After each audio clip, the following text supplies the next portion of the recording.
I'm delighted to be joined for our latest digital dialogue by Wendy Merricks, who is the founder and CEO of Jumar based in the West Midlands, and that is incredibly appropriate as we are heading into Birmingham Tech Week and talking about the nations and regions. Wendy, good morning, how are you? Morning, I'm good, thank you. Thank you for inviting me on. No, delighted and brilliant to have a female founder in the tech sector who is a champion of tech as we look ahead to Birmingham Tech Week as well. It'd be good to have somebody with the Brummie accent like me then.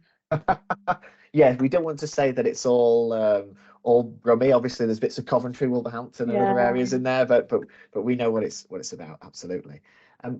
Wendy, in talking about you being a female CEO, obviously you are not alone, but there aren't many female founders and CEOs who are based across the UK, but in the region as well. Tell me a little bit about your journey into tech and how Jumar started. Yeah, okay. Not a conventional journey, that's for sure, but I think with most sort of founders and entrepreneurs, generally they're not that conventional. I left school with few qualifications, and I had thought I would go down a completely different career route. That didn't quite work out, and so by chance I ended up on an apprenticeship working for a tech company right in the centre of Birmingham. My first job was supporting all of the delivery and tech teams, and my first job was ordering coding pads. I mean, some of the older people that will be sat in this conference, or your listeners will be, oh yes, I remember coding pads, but I did all of that. So this is 1981. I'm talking about when I went into IT. I had the opportunity with that apprenticeship to go in most of the departments around that technology business, and I decided that working with sales and working with the customers was an area that I really enjoyed. So very much my tech background has been from a very customer facing perspective, as opposed to I've not come through a traditional coding route or a real deep technology route. But I've never worked in any other industry other than tech since 1981. I had very few jobs. I sort of had 3 jobs before I started Jumar.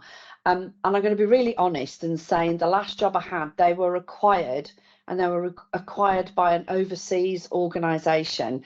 And unfortunately, whilst I was very senior in the organisation, was actually discriminated against for promotion, because at the time they acquired, I'd had 2 children, and they were very young, and so just at that point I was at the peak of my career and doing really well and doing a lot of work across the private and public sector. I felt really aggrieved by that, so I quietly just saved enough money in the bank and thought that I would just set up a very small consultancy business, just working on my own, maybe with 1 or 2 people, but I just thought it would be nice to work for myself. And when I founded Jumar, sort of back in sort of late 99, early 2000, I thought it would just be a small concern, but actually a lot of my clients came across with me and we grew very quickly, and I suddenly had to put a plan together and realize that this is a proper company that's forming. So that's the reason why Jumar was formed. I wanted to start a small tech consultancy providing resource augmentation, and working with customers on their delivery. I hadn't sort of intended for it to get to where it is today, but I'm so very glad I did, and we've achieved so many really great things over the last 23 years. So out of that awful situation, as you say, where there's that discrimination, unfortunately seen too often in the tech sector, too often in society in the past, and but we know still happens today. You started your own company, started something brand new, and how many people do you employ now? Well, in terms of permanent staff, we're just over 120 permanent staff, but we have over 450 contractors and associates Wow, working through us across the various delivery projects that we're doing across, public and private sector clients. that's brilliant news, and still based in the region as well. Yeah, so we're headquartered out of Solihull. We have a presence across the whole of the UK, predominantly London, northwest around Manchester area, and we have a small presence with some government clients in Australia also. Nice, excellent. And you were just saying there about your path and that customer focus.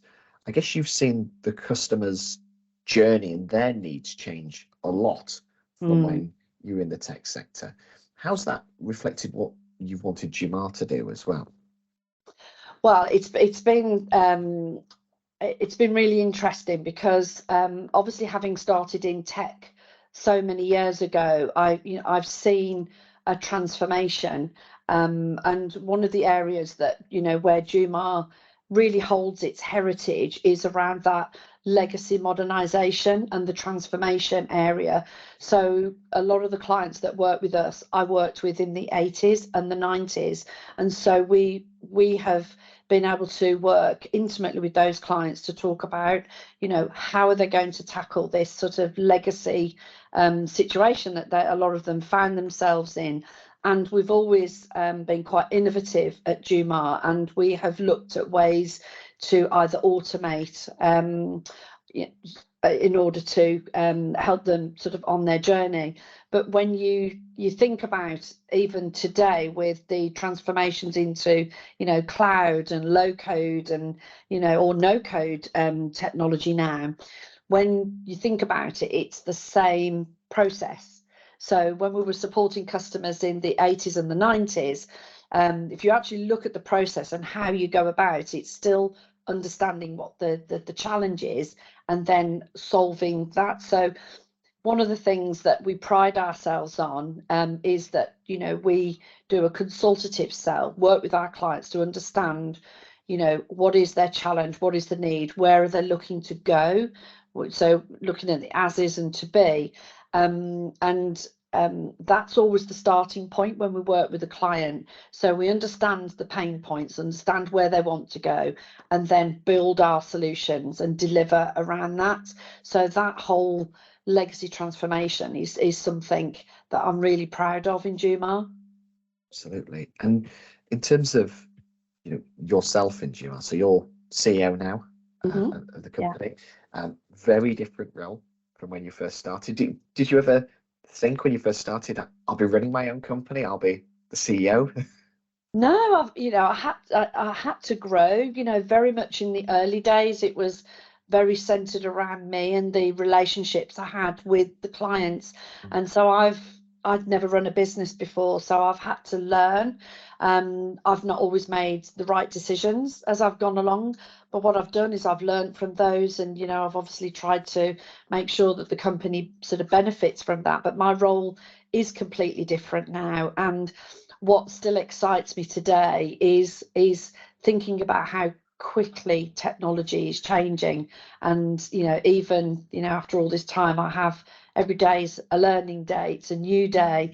And obviously with machine learning, AI, blockchain, I've had to keep up in the same way as our clients have. So it's very much about ensuring that Jumar as an organisation, that we are also innovative, and we make sure that Jumar as a business doesn't become a legacy type business, that we have to make sure that we're keeping ahead of that as well. So my role really is to ensure that we're looking at what's happening in the markets, and when we have our board meetings, we strategically talk about what does tomorrow look like, and make sure that we're putting all of the things in place to make sure that we keep up. But I'm still very much client focused. I don't think I can ever get away from sort of my beginnings of being very client focused, and that's where my heart lies, and that's what I really love doing, is still getting out in front of clients and talking about what we can do to support them. And you mentioned that there, because I speak to a number of tech leaders and founders, and they, like you, they've come through the business. You were just mentioning there that you wanted to work with clients and meet clients. Has it been hard to transition away from that and give some of that up when you love it so much? Yeah, it is. And so obviously I don't go out and see them as much as I would have done, 20 years ago, but I do go out and see them as often as I can. But I've had to make sure that I establish a client team that follows the same values and the same culture that I have, where the customer journey and the customer experience is of paramount of importance, and it's very much about the relationships. And a lot of the growth that we've had has probably not come from your traditional, sort of sales and marketing type activities. It's come from expanding that client relationship, and when people move on, they take the relationship with them. So I've had to build a sales organization that sort of continues with those values of Jumar, where the relationship is really, really important. I hear so often that values piece that's coming through from leaders, and making sure that the organization has those values as well. So brilliant to hear you hitting on that there.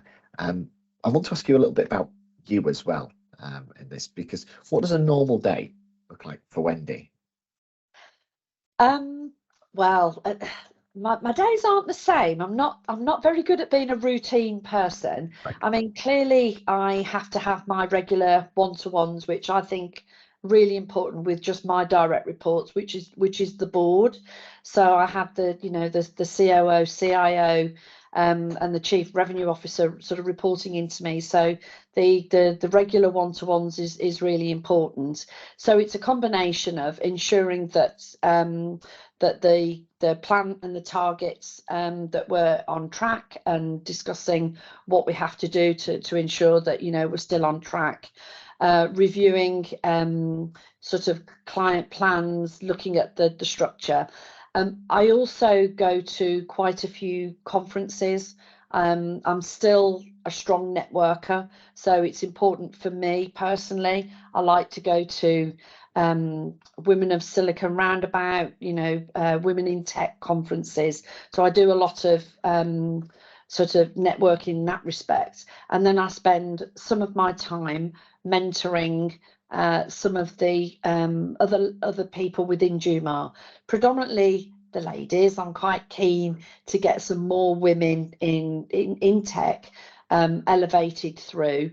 I do some external mentoring as well, working with organisations like Big Careers, Little People, where it's supporting ladies that have career aspirations but feel like they're held back from progressing their career because they've got a family or they've had a baby or whatever. And I work with them to say it is possible to do everything you want to do, and it is possible to have work-life balance and juggle a career.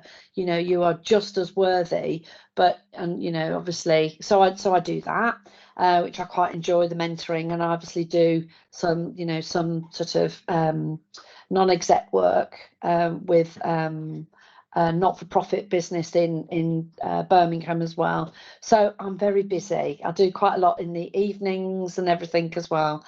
So yeah, I do keep myself very busy. Do you find time to unwind? Do you find time to just come away from work and step away?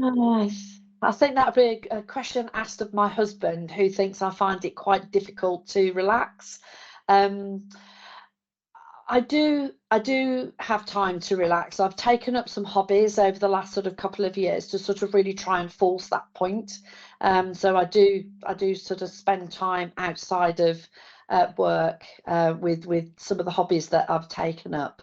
Probably if I go on holiday, I'm not going to lie, probably takes me a few days to stop checking my phone every 30 seconds, put the phone to one side a little bit, because that when the phone's in your back pocket, it's just there, and your work is on tap all the time. But it's just something that it's just had to become a learned skill, really, to try and leave your leadership team to do what they need to do, and then have a bit of relaxation time as well. And come back stronger, I imagine. Yeah, that downtime and that rest time. I always dread when I come back off holiday. Wen's come back off holiday, so she's full of ideas, she's full of motivation, full of inspiration, and that's what I love. I always love my first day back off a holiday, because I come back in, I'm excited, I want to know what's been happening, and I've got new ideas, and I'm always keen to share them. They don't always get adopted, because sometimes they're just crazy ideas I might have while I'm lying on a beach or walking on a mountain somewhere. But you know, that's what you do, need your time away from the office, because you lose your creativity otherwise. So I do like my holidays. I don't blame you at all for that.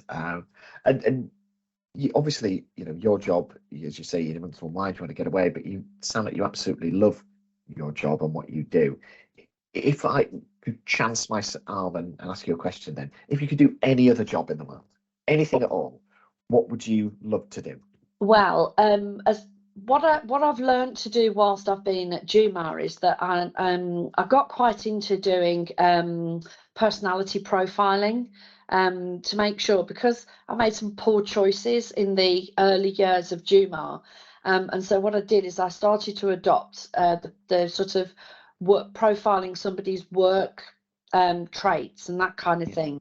And I really found that I started to look into how people work. So if I was going to choose another profession, I think I'd come back maybe as a psychologist, just to sort of do, you know, maybe some counselling, or I'd really love to support people who, like myself, came from sort of, if you like, social mobility backgrounds, who probably didn't have the opportunity to go to university like myself, who have absolutely no belief that they think they can achieve whatever they want to achieve. So I would love to coach, mentor and counsel people from that social mobility background, and just encourage them to be whoever they want to be. And I think I would use that psychology knowledge to sort of work out why they think the way they think, and help them to make the steps into, you know, taking a career that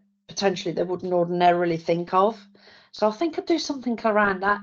Again, very people oriented, isn't it? Yeah, it definitely is. And well, thinking, you know, you prompted me to ask you then that you didn't go to university. You know, leaving school at 16. If you could go back now, Wendy today in 2023 could go back to Wendy at 16 years old and give her some advice or say something to her, what would you go back and say? Stop putting yourself down because of who you are and where you've come from.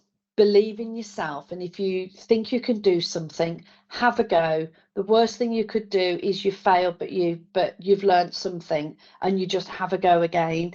You know, a lot of my inhibitions in my sort of probably first 10-15 years of working was holding myself back because I didn't think I was good enough.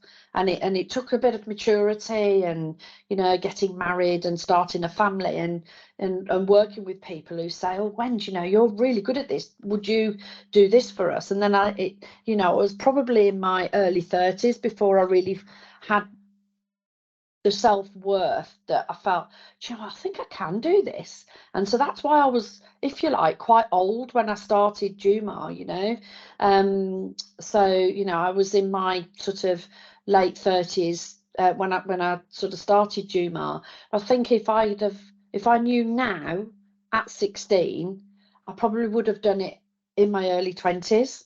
Yeah. But it's just lack of confidence, which again is, you know, it's a trait in, you know, in certain people, isn't it?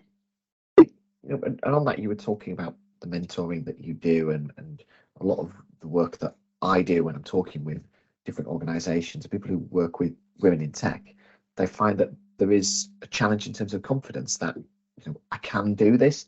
Is that something that comes up from your mentoring conversations, and something that's you need? I'm going to say you need people to get over, but that sounds like I'm being flippant about it. I'm not. But it is a challenge for people. It is, because sometimes, and it depends on where they've come from, and it really is in their formative years as to, you know, what kind of family, what kind of upbringing they've had, because, you know, social conditioning has a lot to say. Where you went to school, you know, what kind of education you had, what kind of qualifications you come out with, will sort of really determine somebody's confidence levels. And you know, and until you've gone through a mentoring program and really learnt to, you've helped them to understand who they are and what their capabilities are. If, you know, some people will have a level of capability, and then that, you know, they can grow from that. And it's, you know, it's, I'm really proud of some of the ladies that I've mentored that, you know, have actually gone on to get the promotion. They've left their job, they've gone to get a promotion, or they've actually taken the, you know, the leap and set up on their own. You know, I also like supporting, and I have a number of memberships of, if you like, female leaders, or I'm a member of the Women Presidents Organisation, which is American, but it's an organisation of female owners of businesses, and you'd be surprised how many have a small business that just bumbles along and you know, and they don't really have the confidence to elevate their business, and they're scared to ask for loans. You know, or it may be that they're just more risk averse than they need to be. So the mentoring for me, I try to come from a position of, what's the end game? What is it? What would make you really happy?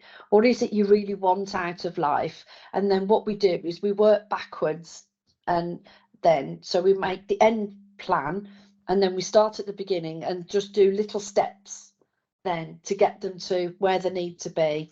And you know, quite often when you break what seems like a big issue down into little steps, then that makes it a lot more achievable for a lot of people. I think that's great advice as well. And we know that actually the tech sector being more diverse, more people from all backgrounds being in the tech sector, is something that really, really is going to speak volumes for what we do going forward. Yeah. And I want to think about that going forward in terms of tech innovation then. So what do you see as some of the big challenges or the opportunities perhaps for the tech sector, and when you're speaking with your clients as well? Okay, let me start with challenges. So we'll do the negatives and then end on some nice positives. So absolutely, challenges is that to get sort of more diversity into tech and to encourage more people to go into tech, it has to start really in the education system, and the education system is still not right for STEM subjects. So it really has to start, you know, in secondary schools, of ensuring that everyone feels that a career in any STEM subject or technology, that they don't see it as, you know, just sort of coders, you know, sort of sitting in a room with headphones on, not speaking to anybody. You know, that technology is in every single walk of life now, and so there are aspects of technology that would suit all walks of life, and that it is a very you know, it's a really attractive career. So the challenges is ensuring that we have that consistent flow of a diverse workforce coming through. Now, you know, with the onset of, so leading on to the other challenge is that, you know, really you look at the younger generation now, and it's not so much about software engineering, it's not so much about coding, it's about, well, I have a smartphone and I just press buttons. You press a button and everything from a technology perspective just happens. So it's very much our, you know, sort of lives are very driven by apps. You know, so in terms of, I see the workforce, because, you know, the younger generation sort of have different ideas of what they want out of a career, and together with, you know, sort of how COVID changed a lot of behaviours in the tech industry, I do worry that we have a problem down the line as to whether we're going to get the right caliber, the right level, and the right number of resources. But still, I think we're going to have a challenge with diversity across technology. So that's sort of like my challenges. The other challenge is, have clients got the right people at the top table to fully embrace where technology is going? Some of them bury their head in the sands. They have, sort of IT systems and applications that are like the well-behaved child. They don't fall over, they don't go wrong, they're all absolutely fine, so let's just leave it alone. And they're not really embracing, again, what's coming down the line. So I feel that we've sort of, in the 2000s, we've had, and Jumar has benefited from this, we've had this real legacy modernization and digital transformation to the cloud. But I think there's a new wave of that coming, and there's going to be a new wave of that over the next 10 years, where all of a sudden you're then also going to get a community of clients that will need to embrace AI, automation, but some of them are not looking at that now. And you say they're not looking at that now. Is it that they're looking at it and dismissing it, or is it that they're putting their head in the sand? It's not my problem. It'll be somebody else who's sat in my seat's problem. It could be maybe somebody else's problem further down the line. It could be, in some respects, it's budgetary. And so I don't have the bandwidth, or I don't have the the budget to be able to do that. But also they don't also want to be they don't want to be the forerunner to doing it. They want to sort of say, well, let some of the other sort of industry sectors, let them take the lead and see where it goes, because you could end up spending most of your budget going down a certain line and realizing you've gone down the Betamax version instead of going down the the VHS route, and therefore you've got to undo and then go down. So some of them don't want to be thought leaders on the new technology, and they want to sort of see how that's likely to settle down and look at later generations of AI and what that might mean for their business. Well, let's move from Betamax to the opportunities then, because I think they're equally as exciting. So tell me about what you see some of those opportunities. In terms of technology, or do you mean with Jumar? A bit of both, yeah, in terms of the tech and tech change, and maybe what that can do for Jumar, yeah. Yeah. So we're this is part of what we're sort of working on in terms of strategy right now is, so we have a project that's almost at its completion as to how do we think the technology is going to change how we physically run our business in Jumar, looking at so we have sort of everything on the cloud now, but the next step from that is that how do we automate some of the manual processes and ensure that we improve the customer experience through using some of the more mundane processes that can be automated, which the customer doesn't see behind the scenes, so that we could free up the people that have the customer knowledge, the business knowledge, to actually then spend more time with them rather than back at the office keying in CRM systems and doing all of that. So we've got that internal work happening, and we're about to make some investment in some sort of technology to help us that. So that's quite exciting for us. But of course, then on in terms of technology and what we do for clients, we're working with clients, advising on the next sort of wave of transformation and being a part of that. I think tech is reaching people all across the country in different ways. It's meaning that how it affects how you get your pension, how you access your banking, what you get your information from, how you study, how you work. So being at the forefront of those citizens' needs, it's just so important, and it's not going away. No, that's right. And some of the volunteer work that we do as part of our social values, and it helps towards sort of our we're very committed to sort of ESG and our social values, But I started this because I could see sort of, you know, my parents and my elderly family, you know, really struggling. So, you know, when you work in tech, everybody thinks that I can pop round to their house and fix their printer or their laptop or something like that. But one of the things I've seen, and one of the things we encourage here, is actually getting out into the community and teaching people, you know, how to use sort of how to use a smartphone, how to get onto Amazon, how to do their online shopping, online banking, that kind of thing.